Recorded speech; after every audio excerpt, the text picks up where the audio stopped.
Good afternoon, everyone. I'm Dr. Anil Raheja. I'm a consultant orthopedic surgeon at Apollo Spectra Hospital in Karol Bagh, and our center is Center of Excellence for Joint Replacement, Arthroscopy, Treatment of Sports Injury, and Spine Surgeries. And our today's topic is joint pain. आज हम discuss करेंगे कि joint pain क्या होता है। दोस्तों, पिछले 2 साल अनप्रेसिडेंटेड रहे हैं। हम में से किसी ने कभी भी ऐसा अनुभव नहीं किया है। इन 2 सालों में हमारी लाइफ बिल्कुल बदल चुकी है, और पर्टिकुलरली ओल्ड एज के पेशेंट्स की। अभी कल ही एक बुजुर्गवार मेरे पास आए थे, वो लगभग रोने को हो रहे थे कि डॉक्टर साहब, मेरे को बैठने के सिवाय कोई काम नहीं है, मेरे सारा जोड़ जाम हो गए हैं, मेरी कमर जाम हो गई है, मेरी कमर में दर्द है, मेरे घुटनों में दर्द है, मुझे घर वाले बाहर नहीं जाने देते। तो ये सब चीज़ें जो डीजनरेटिव चेंजेस थी बॉडी की, जो डीजनरेटिव डिजीज़ हैं, ये सब फ्लेयर अप हो गई हैं क्योंकि इनएक्टिविटी की वजह से। और आज हम इन्हीं चीज़ों के बारे में डिस्कस करेंगे कि जो डीजनरेटिव चेंजेस, आर्थराइटिस हैं जोड़ों की, और इनके बारे में सबकी ट्रीटमेंट और इनकी मैनेजमेंट डिस्कस करेंगे। सर, ये आर्थराइटिस है क्या?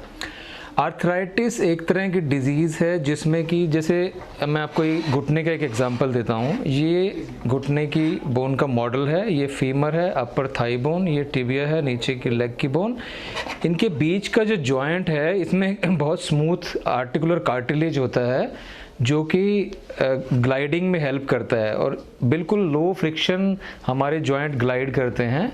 जैसे जैसे एज बढ़ती जाती है या किसी इंजरी की वजह से ये कार्टिलेज रफ हो जाते हैं, जिसकी वजह से, और ब्रिटल हो जाते हैं, तो जिसकी वजह से नीचे की बोन एक्सपोज हो जाती है। जैसे ही इस कंडीशन में पेशेंट चलता है, उसे चलने में दर्द होने लग जाता है, जोड़ों में सूजन आ जाती है, और जॉइंट में धीरे धीरे डिफॉर्मिटीज़ डेवलप होने लग जाते हैं, यानी जॉइंट टेढ़े हो जाते हैं। किसी के जॉइंट अंदर की तरफ टेढ़े हो जाते हैं, किसी के बाहर की तरफ टेढ़े हो जाते हैं, उनका वॉकिंग डिस्टेंस कम हो जाता है। तो ये आर्थराइटिस होती है। Sir, how can it treat और क्वेट? हम आर्थराइटिस की ट्रीटमेंट के बारे में बाद में डिस्कस करेंगे। पहले हम ये डिस्कस करते हैं कि आर्थराइटिस टाइप कितने तरह के हैं। आर्थराइटिस 2 तरह की होती है मेनली। एक है डीजनरेटिव आर्थराइटिस, जिसमें एज के साथ साथ जॉइंट कार्टिलेज ब्रिटल होता चला जाता है और यह घिसना शुरू हो जाता है। This is called as osteoarthritis. एक दूसरी तरह की आर्थराइटिस होती है जिसे रूमेटॉइड आर्थराइटिस कहते हैं। ये इन्फ्लेमेटरी आर्थराइटिस होती है जो कि यंगर एज ग्रुप को, लगभग 40-45 साल की एज के लोगों को अफेक्ट करती है। फीमेल्स को भी अफेक्ट करती है, मेल्स को भी अफेक्ट करती है। इसमें जो एज ऑफ ऑनसेट है, that is in 4th decade, जिसको गठिया बाय भी बोला जाता है। इंडिया में लगभग 18 करोड़ लोग आर्थराइटिस की बीमारी से पीड़ित हैं। सर, एक्चुअली में होता क्या है, मतलब नी में ये जो भी आर्थराइटिस होते हैं, एक्चुअली में क्या होता है ये? जैसे मैंने बताया कि इसमें जो कार्टिलेज है ये घिस जाता है, कार्टिलेज खत्म हो जाता है। इन्फ्लेमेटरी आर्थराइटिस में जो साइनोवियल टिश्यू होता है वो प्रोलिफरेट होके इस कार्टिलेज को खा जाता है, जबकि डीजनरेटिव आर्थराइटिस में एज के हिसाब से ये कार्टिलेज ब्रिटल हो जाता है और धीरे धीरे इसके टुकड़े टुकड़े होने लग जाते हैं और ये घिस जाता है। ये यहाँ से जैसे कार्टिलेज गायब हो जाता है, और चलते समय ये जब आपस में घिसटते हैं तो उस समय वो दर्द प्रोड्यूस करते हैं। तो ट्रीटमेंट क्वेट इसके क्या हैं सर, कैसे कर सकते हैं? देखो, सबसे पहला है प्रिवेंशन कैसे करना चाहिए इसका, ताकि आर्थराइटिस डेवलप ही ना हो या फिर डिले हो जाए। देखो, आर्थराइटिस की जो प्रॉब्लम है, it's like graying of hair. जैसे बाल सफ़ेद होते हैं, हर एक को होती है, लेकिन कुछ चीज़ें ऐसी हैं जिनको हम अपना के इस आर्थराइटिस को डिले कर सकते हैं। ठीक है, तो सबसे पहला जो इसमें है वो है एक्सरसाइजेस। एक्सरसाइजेस जो लोगों को आर्थराइटिस है, उनकी एक्सरसाइज बेड में ही शुरू हो जानी चाहिए। जैसे ही वो उठते हैं तो सीधा नीचे नहीं उतरना, बल्कि पैरों की उंगलियों को हिलाएं, थोड़ा बहुत पैरों के पंजों को हिलाएं, घुटनों को हिलाएं, थोड़ा सा शरीर के हाथों की, उंगलियों की, थोड़ा सा घुटने को मोड़ के पेट को लगाएं। ये सब बेड में ही शुरू हो जाना चाहिए, क्योंकि आर्थराइटिस में एक सबसे ज़्यादा कॉमन सिम्टम होता है मॉर्निंग स्टिफनेस। कि सुबह उठते ही अकड़ा होता है शरीर और चला नहीं जाता। तो जब हम ये बेड में ही एक्सरसाइजेस करने लगेंगे तो हमारे शरीर की सर्कुलेशन इंप्रूव हो जाएगी, मसल्स की, जॉइंट की सर्कुलेशन इंप्रूव हो जाएगी और उठते समय ही जो मॉर्निंग स्टिफनेस होती है वो कम हो जाएगी। तो उसके बाद आप अपने नॉर्मल रूटीन एक्टिविटीज़ कर सकते हैं। और एक्सरसाइजेज लगभग 3 से 4 टाइम्स पर वीक होने चाहिए, जिसमें कि स्ट्रेचिंग एक्सरसाइजेज है, स्ट्रेंथनिंग एक्सरसाइजेज हैं और फ्लेक्सिबिलिटी एक्सरसाइजेज हैं। जिन लोगों को ऑलरेडी आर्थराइटिस है उनको हम लोडिंग एक्सरसाइजेज के लिए अवॉइड कहते हैं, जैसे जिसमें रनिंग, जंपिंग, स्किपिंग वगैरह जो हार्ड एक्सरसाइजेज हैं। ऑलरेडी जो लोगों को आर्थराइटिस है उन्हें ये एक्सरसाइजेज अवॉइड करने चाहिए। वेट पे भी कुछ इफेक्ट पड़ता है, लॉस होता है या कुछ? वेट लॉस का आर्थराइटिस पे बहुत ज़्यादा इफेक्ट है। जो ओबीज लोग हैं उनको आर्थराइटिस की प्रॉब्लम ज़्यादा होती है क्योंकि उनकी लोडिंग ज़्यादा होती है। ऐसा देखा गया, एक रिसर्च पब्लिश हुई है अभी पीछे, कि जैसे अगर आप 1 किलो वेट लूज़ करते हैं तो घुटनों से लगभग 3 किलो वेट रिड्यूस होता है, लोडिंग रिड्यूस होती है। यानी कि अगर आप टोटल 10 किलो वेट रिड्यूस करेंगे तो 30-30 किलो वेट दोनों घुटनों से उतर जाएगा। दूसरा एक इम्पोर्टेंट चीज़ है कि जैसे मान लो किसी को यंग एज ग्रुप में लिगामेंट इंजरी हो गई या कोई और चोट लगी है तो उसका प्रॉपर इलाज करना बहुत ज़रूरी है, क्योंकि अगर जिनके लिगामेंट टूटे होते हैं और वो उसका इलाज नहीं करते तो जॉइंट लूज़ हो जाते हैं उनके। जो ज़्यादा जॉइंट लूज़ हैं उनकी मूवमेंट ज़्यादा होगी और जॉइंट जल्दी घिस जाते हैं उनके। तो एक ये इम्पोर्टेंट है कि अगर आपको कोई जॉइंट में इंजरी है, लिगामेंट इंजरी है, कोई मेनिस्कल टीयर है, तो उसका प्रॉपर इलाज करवाइए अपना। डाइट के लिए सर, हेल्दी डाइट या कुछ ऐसे आप बताएंगे उसके लिए कुछ? बहुत बढ़िया सवाल है ये। डाइट का बहुत इम्पोर्टेंट रोल है। सबसे जो मेन चीज़ है, 2 चीज़ें अवॉइड करनी है डाइट में, एक ज़्यादा मीठा और एक ट्रांस फैट। इन दोनों चीज़ों से जॉइंट की स्टिफनेस इंक्रीज़ होती है और जो ज़्यादा मीठा खाते हैं वो लोग ओबीज भी होते हैं, तो ओबेसिटी से फिर जॉइंट की लोडिंग इंक्रीज़ होती है जिससे जॉइंट जल्दी घिसते हैं। बाकी green vegetables, garlic, turmeric, fresh fruits, ये सब चीज़ें बहुत अच्छी हैं। Vitamin C is very good for joints.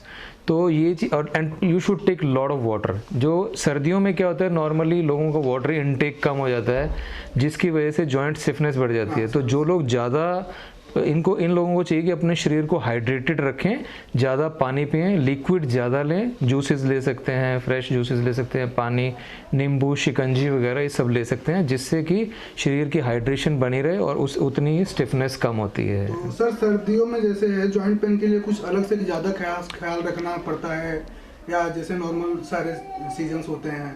नहीं, बिल्कुल सही है। सर्दियों में जो है ये देखा गया है कि जॉइंट पेन्स इंक्रीज हो जाते हैं। आप किसी भी बुजुर्ग से बात करते हैं, उनको वो कहेंगे कि सर्दियां निकालनी मुश्किल हो जाती हैं उनके लिए।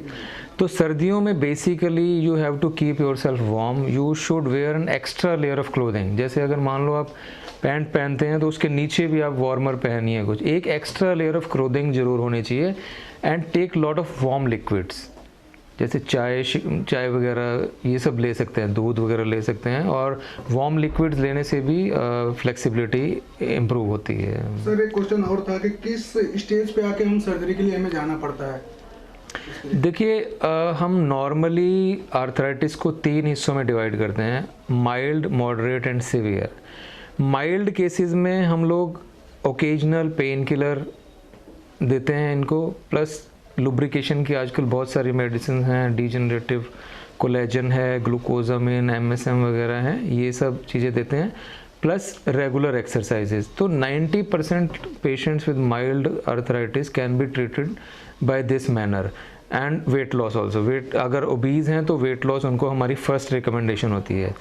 दूसरा रहता है कि मॉडरेट आर्थराइटिस हो जाती है, यानी कि उनका पेन किलर का इंटेक बढ़ जाता है और नॉर्मल चीज़ों से मतलब उनको आराम नहीं आ रहा। ऐसे केसेस में हम कई बार इंट्रा आर्टिकुलर इंजेक्शंस वगैरह भी एडवाइस करते हैं, जो इसको विस्को सप्लीमेंटेशन कहते हैं, या PRP, platelet rich plasma injection होता है, ये बोन मैरो एस्पिरेट कंसनट्रेट जो है वो इंजेक्शंस भी लगाते हैं। बट ये मॉडरेट केसेस में, माइल्ड टू मॉडरेट केसेस में काम करते हैं। एक बार आर्थराइटिस सीवियर हो जाती है तो फिर सर्जरी ज़रूरी हो जाती है। अब सर्जरी के भी दो एस्पेक्ट हैं। आजकल देखा गया है कि 40 to 45 ईयर्स की एज ग्रुप में ही फुल ब्लोन आर्थराइटिस हो जाती है, बिल्कुल जॉइंट घिस चुके हैं या ख़त्म हो गया। दूसरा इन्फ्लेमेटरी आर्थराइटिस, रूमेटॉयड आर्थराइटिस है, जैसे गठिया बाई जिसको बोलते हैं, उसमें भी एक 45 की एज पे ही पूरे घुटने बिल्कुल ख़त्म हो जाते हैं। पैनस बोलते हैं, जो साइनोवियल प्रोलिफरेशन है वो धीरे धीरे कार्टिलेज को बिल्कुल खा जाता है। अब जब यंगर एज ग्रुप में इस स्टेज पे पहुंच जाते हैं तो डिजेनरेटिव आर्थराइटिस में इन अ यंगर एज ग्रुप हम जॉइंट प्रिजर्वेशन सर्जरी रिकमेंड करते हैं। ये इन्फ्लेमेटरी आर्थराइटिस में नहीं होती, सिर्फ जो घिसावट के हैं जैसे 45 इयर्स की एज पे ही अगर उनको फुल ब्लोन आर्थराइटिस हो गई है, ऑस्टियोआर्थराइटिस, उस केस में हम जॉइंट प्रिजर्वेशन सर्जरी करते हैं जिसको हाई टिबियल ऑस्टियोटॉमी कहते हैं। इस केस में हम एक हड्डी में कट लगा के उसकी अलाइनमेंट को चेंज कर देते हैं ताकि जो वेट की सारी फोर्सेस हैं वो नॉर्मल कंपार्टमेंट से होके निकलें और जो डिजीज़ कंपार्टमेंट है उससे ऑफ लोडिंग हो जाए उसकी। तो ये हमारा बहुत एक्सपीरियंस है इन केसेस में, यंगर एज ग्रुप में जो 45 के आसपास के एज ग्रुप हैं, और बहुत अच्छे रिजल्ट्स हैं। इसका फ़ायदा ये है कि आपको यंग एज में रिप्लेसमेंट सर्जरी नहीं करनी पड़ती, क्योंकि आज की तारीख में भी जो बेस्ट नी रिप्लेसमेंट है वो भी 25 इयर्स के अराउंड चलता है। तो अगर हम किसी की 40 साल में ही 42 साल में ही अगर नी रिप्लेसमेंट कर देंगे तो बाय द एज ऑफ 65 उनको दोबारा से रिप्लेसमेंट कराने की नौबत आएगी, और रिवीजन रिप्लेसमेंट सर्जरी की लाइफ प्राइमरी रिप्लेसमेंट की बजाय कम होती है। लेकिन जैसे इन्फ्लेमेटरी आर्थराइटिस है, अब 45 की एज पे अगर गठिया बाय की वजह से दोनों घुटनों के दोनों कंपार्टमेंट ख़त्म हो गए तो उन केसेस में हम लोगों को नी रिप्लेसमेंट के सिवाय कोई चारा नहीं होता। ओल्डर एज ग्रुप में डिजेनरेटिव आर्थराइटिस में हमारे 3-4 क्राइटेरिया हैं कि किन लोगों को नी रिप्लेसमेंट सर्जरी की ज़रूरत है। जैसे अगर घुटने टेढ़े होने शुरू हो जाते हैं, जैसे ओ शेप बन जाते हैं या नॉक नहीं होते हैं किसी के, वो ज़्यादा हो जाते हैं उनको, जॉइंट डिफॉर्म हो जाते हैं, उस केस में नंबर 1। नंबर 2, अगर वॉकिंग डिस्टेंस 500 to 600 मीटर्स भी नहीं है, मतलब आपको 500-600 मीटर भी अगर आप नहीं चल सकते बिना पेन के, और अगर आपको पेन किलर की रिक्वायरमेंट डेली है, देखिए ज़्यादा पेन किलर खाने से किडनीज पे इफ़ेक्ट पड़ता है, तो आप अनसुपरवाइज्ड, ऐसे नहीं, हमारे पास बहुत सारे लोग आते हैं जो 2-2 साल से अनसुपरवाइज्ड पेन किलर्स खा रहे होते हैं और उनकी किडनी ख़राब होने शुरू हो जाती हैं। तो ऐसे पेशेंट्स को हमारी बिल्कुल एडवाइस ये है कि अगर आपको रोज़ पेन किलर की ज़रूरत पड़े, अगर आपसे 500-700 मीटर भी नहीं चला जाता है या आपके घुटने टेढ़े होने शुरू हो गए हैं, तो आप अपने डॉक्टर से कंसल्ट कीजिए, क्योंकि ऐसे पेशेंट्स में नी रिप्लेसमेंट एक वरदान की तरह है जो कि न केवल पेन ख़त्म कर देता है बल्कि डिफॉर्मिटी भी एक ही सर्जरी में आपकी करेक्ट हो जाती है और जॉइंट्स बिल्कुल जो आपके लोअर लिम्स हैं वो बिल्कुल सीधे हो जाते हैं। तो हमारी ये रिकमेंडेशन रहती है कि अगर पेशेंट यंग है तो डिजेनरेटिव आर्थराइटिस में उनको high tibial osteotomy, joint preservation surgery, जिसमें कि पेशेंट नीचे भी बैठ सकता है, सारे काम कर सकता है और जॉइंट की लाइफ बढ़ जाती है। अगर इन्फ्लेमेटरी आर्थराइटिस है और घुटने बिल्कुल ख़राब हो गए हैं तो फिर चाहे 45 हो 50 हो, उसमें फिर नी रिप्लेसमेंट करनी पड़ती है, क्योंकि अदरवाइज पेशेंट उसमें बेड रिडन हो जाता है, फिर वो चल नहीं सकते कभी भी, और जो बोन्स भी वीक हो जाते हैं। और डिजेनरेटिव आर्थराइटिस में जब आपके जॉइंट डिफॉर्म हो गए हो या आपकी पेन किलर की डेली रिक्वायरमेंट है या आपका वॉकिंग डिस्टेंस 500 से 700 मीटर भी नहीं है, तो इन पेशेंट्स को हम जॉइंट रिप्लेसमेंट एडवाइस करते हैं। तो सर सर्जरी के बाद कितना टाइम लग जाता है रिकवर होने में, थोड़ा सा उसके बारे में बताइए थोड़ा सा। देखिए आजकल मॉडर्न टेक्निक से जो हम सर्जरी करते हैं उसमें सबसे बड़ा जो चेंज आया है वो पेन मैनेजमेंट में आया है हमारा। हम आजकल हर सर्जरी के बाद, सर्जरी के समय जॉइंट के चारों तरफ नर्व ब्लॉक देते हैं, और सर्जरी के बाद जो है भी हम या तो एपिड्यूरल ब्लॉक देते हैं या एडक्टर कैनाल ब्लॉक देते हैं या फिर हम फेमोरल नर्व ब्लॉक देते हैं। तो उससे जो इमीडिएट पोस्ट ऑपरेटिव पेन है वो बहुत कम हो गया, और आजकल हम पेशेंट को सर्जरी के बाद सेम डे चला देते हैं, या कोई अगर बहुत बुजुर्ग पेशेंट है तो next day of surgery patient को वॉकर से चलाना शुरू कर देते हैं। उसके बाद पहले थोड़ा थोड़ा चलाते हैं और टॉयलेट ट्रेनिंग करवाते हैं उनकी। जब पेशेंट हॉस्पिटल से डिस्चार्ज हो रहा होता है तो वो इंडिपेंडेंटली टॉयलेट तक जा सकता है। अगर सिंगल नहीं रिप्लेस हुआ है तो फिर सीढ़ी भी चढ़ सकता है पेशेंट। और अपना इंडिपेंडेंट हो जाता है पेशेंट जो है ना। फिर लगभग 2 वीक्स के बाद हम उसको स्टिच रिमूवल करते हैं। तो जिनके बाइलेटरल नी है, अगर पेशेंट का बैलेंस बहुत अच्छा है तो विद इन 2 वीक्स हम वॉकर हटा देते हैं उनका। उसके बाद अनदर 2 वीक्स स्टिक पे, and then at the end of 4 weeks patient is totally independent, walking without support. और कोई ट्रीटमेंट है, फिजियोथेरेपी, या आफ्टर डाइट भी उनकी पोस्ट ऑप के बाद भी डाइट जो चेंज होती है, कुछ ऐसा भी है सर? नहीं, पोस्ट ऑप पेशेंट्स में ऐसी कोई डाइट चेंज करने की ज़रूरत नहीं होती। पेशेंट बिल्कुल नॉर्मल ही डाइट ले सकता है। लेकिन एक एडवाइस है मेरी जिन लोगों की नी रिप्लेसमेंट हो रही है कि आपको एक्सरसाइज नहीं छोड़नी है, क्योंकि हम आपके जॉइंट का सरफेस चेंज कर रहे हैं, मसल्स चेंज नहीं कर रही, मोटर चेंज नहीं कर रहे हैं आपकी गाड़ी की। तो अगर आप एक्सरसाइजेस करते रहेंगे उसके सर्जरी के बाद तो उतने ही अच्छे रिजल्ट्स आते हैं, और आप बिल्कुल ये एक लाइफ चेंजिंग सर्जरी है पेशेंट्स के लिए। बिल्कुल आपकी लाइफ बदल जाती है। जो पेशेंट पहले 500 मीटर भी नहीं चल सकता था, वो 2 किलोमीटर, 3 किलोमीटर, 4 किलोमीटर तक भी चलते हैं और अच्छे से अपनी बाकी बची हुई लाइफ को गुजारते हैं। तो मेरी सबसे यही गुजारिश है कि अपने घुटनों का ध्यान रखें, अपने जॉइंट्स का ध्यान रखें। अगर आपको पेन है, आपके घुटने में डिफॉर्मिटी है, आपको चलने में दिक्कत है, या डेली पेन किलर की रिक्वायरमेंट है, तो अपने डॉक्टर से संपर्क करें। ज़रूरी नहीं है कि वो, आजकल देखा गया कि यंगर एज ग्रुप में भी पेन होने लगा है, और बिल्कुल भी सर्जरी ज़रूरी नहीं होती। बिल्कुल कंजर्वेटिव तरीक़ों से हम इस पेन को मैनेज कर सकते हैं। सर्जरी की ज़रूरत एंड स्टेज आर्थराइटिस में पड़ती है, जिसमें स्टेज 4 आर्थराइटिस कहते हैं उसको हम, जबकि घुटने का कार्टिलेज बिल्कुल डैमेज हो चुका है। उस केस में हम सर्जरी करके पेशेंट की लाइफ को चेंज कर सकते हैं। अगर हम स्टार्टिंग में ही डॉक्टर से कंसल्ट कर लेते हैं तो सर्जरी के काफ़ी कम चांसेस हैं। यस, हम डेफिनेटली ऑनसेट ऑफ डिफॉर्मिटीज़ और ऑनसेट ऑफ सिम्टम्स को डिले कर सकते हैं। अगर जो मैंने बताया कि अगर आप रेगुलर एक्सरसाइज करें, हेल्दी डाइट करें, अपना वेट कंट्रोल करें, और कोई भी अगर जॉइंट में आपको इंजरी हुई है इसका अगर प्रॉपर इलाज करते हैं, तो हम डेफिनेटली ऑनसेट ऑफ आर्थराइटिस को डिले कर सकते हैं और प्रोग्रेशन को भी डिले कर सकते हैं हम इसके।